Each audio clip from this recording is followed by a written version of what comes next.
So this scheme was designed in conjunction with Royal Haskellwing and built by Kia Construction. It's a coastal defence wall on the Exmouth tidal defence scheme. This structure you can see behind me is actually a crest wall designed to take some of the energy out of wave loadings when you have storm events.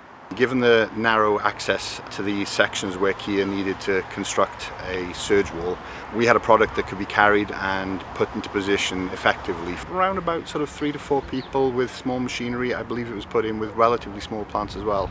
It's approximately 100 meters long and it's anywhere between 1 and 3 blocks high. Some of the really nice details of it is it's finished off with a coping stone, and it also has the ability to have a hand railing bolted to the top section of it. This product in and of itself can go anywhere up to about 1.6 to 2 meters depending on how we construct the product. We have variations of this which will do something similar but in a different fashion, where you could form flood protections and storage protection with water with this actual product.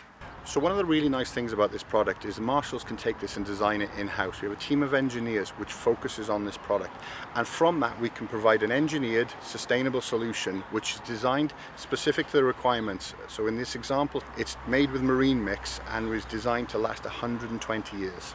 The product is BBA approved. It's a minimum certification we do. It's kite marked as well, CE certified, and given that, we get approval to do most schemes in conjunction with the Environment Agency.